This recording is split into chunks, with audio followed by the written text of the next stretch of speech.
بسم اللہ الرحمن الرحیم۔ السلام علیکم ناظرین، میں طارق اسماعیل ساگر آپ کی خدمت میں حاضر ہوں۔ ناظرین کرام، میں نے اجیت ڈول کے دورہ افغانستان کے حوالے سے 3 ویڈیوز اب تک آپ کی خدمت میں پیش کی ہیں، لیکن یہ سلسلہ ابھی ختم ہوتا نظر نہیں آ رہا۔ اس 2 روزہ دورے میں وہاں کیا کیا کچھ ہو گیا، خدا کی پناہ۔ میں نے آپ کو یہ بتایا تھا کہ جس روز اجیت ڈول پہنچا ہے اسی روز طالبان نے اپنا پریشر بڑھائے رکھنے کے لیے قندوز پر حملہ کیا تھا، جس میں قندوز کی 2 پوسٹوں پہ ایکچولی حملہ کیا تھا، جس میں 9 جو ہیں وہ مارے گئے تھے۔ یہ افغان فوجی آپ کہہ لیں یا جو اور کہہ لیں، لیکن اس حملے کے حوالے سے جو اطلاعات مجھے آج موصول ہوئی ہیں وہ اتنی حیران کن ہے کہ ایسے لگتا ہے جیسے اجیت ڈول کی موجودگی میں اصل میں پاکستان کی طرف سے اسے جواب دیا گیا تھا کہ اب تمہاری حیثیت کیا ہے اور تم کیا ہو چکے ہو۔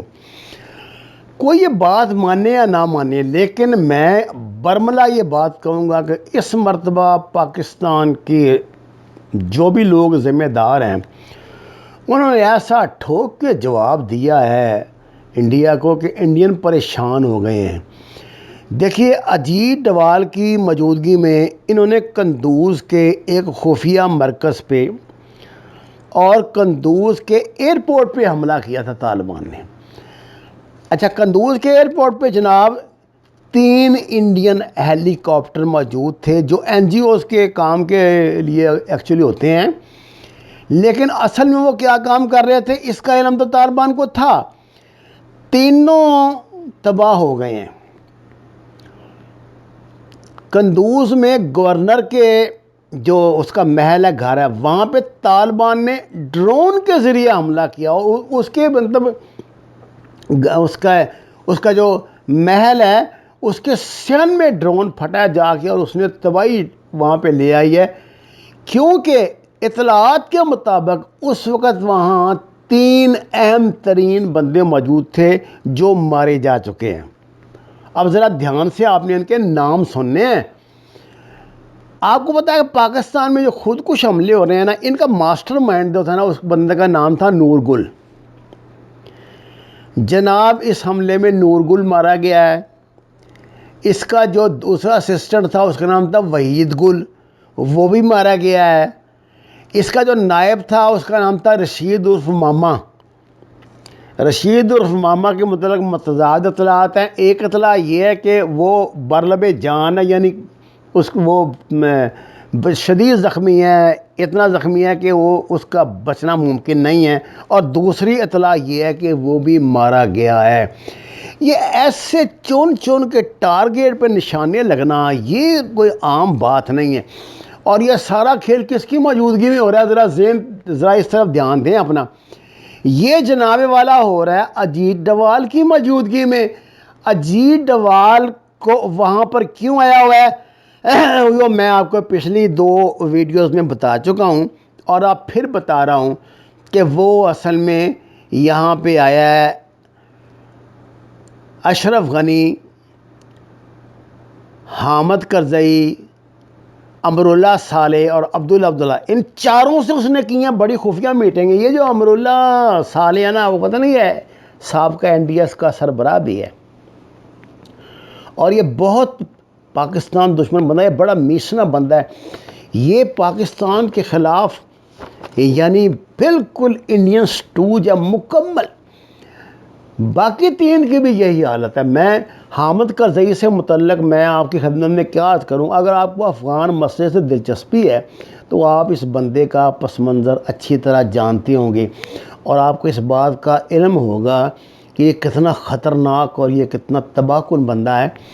اور یہ پاکستان یہ بندہ وہ تھا، یہ جب تک حکمران رہا ہے اس نے دنیا بھر میں جہاں بھی گیا ہے پاکستان کے خلاف بکواس کرتا رہا ہے کہ یہ پاکستان نے ملا عمر اور جو ان کی شورا ہے ساری اس کو کوئٹے میں چھپایا ہوا ہے، یہ کیا۔ حالانکہ یہ بے شرم انسان وہ ہے جو خود جس نے اپنی زندگی کوئٹے میں گزاری، جو یہ وہ انہی افغانوں میں شامل تھا جن کو پاکستان نے پناہ دی ہوئی تھی، جو مہاجرین افغان تھے۔ پاکستان کا کھا کے پاکستان میں رہ کر اس بندے نے پاکستان کے خلاف جتنا زہریلا پروپیگنڈا کیا، جتنا زہر اگلا ہے، وہ شاید عبداللہ نے بھی نہیں اگلا۔ حامد کرزئی کے ساتھ میٹنگ خصوصی اس لیے کی گئی تھی کہ اصل انڈیا کے جو تعلقات این ڈی ایس کے ساتھ قائم ہوئے تھے وہ کروائے تھے اس نے حامد کرزئی نے، اور حامد کرزئی شروع سے اس بات کا قائل رہا ہے کہ انڈیا کے ساتھ تعلقات بہت مضبوط ہوں افغانستان کے۔ اس کے دور میں تھے بھی، اور آپ کو پتہ ہے اس کے دور میں جو انڈین جہاز تھے وہ براستہ روس آیا کرتے تھے ادھر افغانستان میں، کیونکہ پاکستان پر تو بیچارے گزر نہیں سکتے، براستہ ایران آیا کرتے تھے، براستہ روس آیا کرتے تھے، اور یہ اتنی گندم لائے تھے۔ یہ جو چابہار بندرگاہ ہے جو ایران کی یہ کیوں بنی تھی آپ کو پتہ ہے؟ اس میں ایران کا تو پتہ نہیں انٹرسٹ تھا یا نہیں تھا، لیکن سب سے زیادہ انٹرسٹ ایران اور افغانستان کا یہ تھا کہ یہاں سے وہ ایک سڑک سیدھی جو ہے نا وہ افغانستان کے اندر لے جا سکتے ہیں، کیونکہ جو بارڈر ان کا افغانستان کے ساتھ ملتا ہے، اور وہاں سے یہ ٹرک آنا شروع ہو گئے تھے جناب، اور یہ گندم کی سپلائی، کیونکہ ادھر پاکستان نے جو انڈین سپلائی آتی تھی نا واقعہ کے راستے سے جانا تھا، وہ پاکستان نے روک دیا تھا، اس کا کوئی جواز ہی نہیں بنتا۔ پاکستان نے کہا تھا کہ ایک شرط پہ ہم آپ کا یہ جو مال ہے جو بھی آپ بھیج رہے ہیں جانے دیں گے، کہ پاکستان ان کی تلاشی لے گا، کہیں ایسا تو نہیں آپ خوراک کے چکر میں، دوائیوں کے چکر میں اسلحہ، خطرناک اسلحہ وہاں پہ بھیج رہے ہوں یا کوئی اور ایسی خطرناک چیزیں بھیج رہے ہوں جو انڈیا نے قبول نہیں کی تھی، جس کی وجہ سے انڈیا نے ہمارے خلاف پروپیگنڈا بھی بہت کیا، لیکن پاکستان نے یہ راستہ ان کا بند کر دیا، اس طرف سے انہیں کچھ نہیں لے جانے دیا۔ اب میں آپ سے یہ کہتا ہوں کہ یہ کرزئی کو دوبارہ اجیت ڈوال لے کر آیا ہے، کیونکہ کرزئی نے اپنے دور میں بڑی لوگوں کی خدمت کی تھی، وہ اس کو لے کے اس لیے آیا ہے کہ اس کو دوبارہ کوئی اہم رول یہ اگلی گورنمنٹ میں دلانا چاہتا ہے، جو ان کا منصوبہ ہے، ان کا بڑا خطرناک منصوبہ ہے۔ یہ لوگ افغانستان میں اینٹی پاکستان حکومت قائم کریں گے۔ بہر صورت پاکستان کے لیے چیلنجز بہت بڑھ گئے ہیں ناظرین، پاکستان کو بہت سوچ سمجھ کے چلنا پڑے گا، اور ہمیں دوبارہ وہ 90s والی پوزیشن لینی پڑے گی ان کے خلاف۔ اب میں آپ کو ایک بڑی اہم بات یہ بتاتا ہوں کہ طالبان نے اس مرتبہ انڈیا کو جو میسیج دیا ہے وہ کھلا اور سیدھا میسیج یہ ہے کہ تمہاری کوئی جگہ اب جو ہے وہ یہاں نہیں رہی۔ آپ کو اس بات کا پتہ ہے اس نے اجیت ڈوال نے کتنی کوشش کی تھی ان سے ملنے کی، ان سے طالبان سے، کہ کسی طرح اس کی 10 منٹ کے لیے ان سے بات ہو جائے۔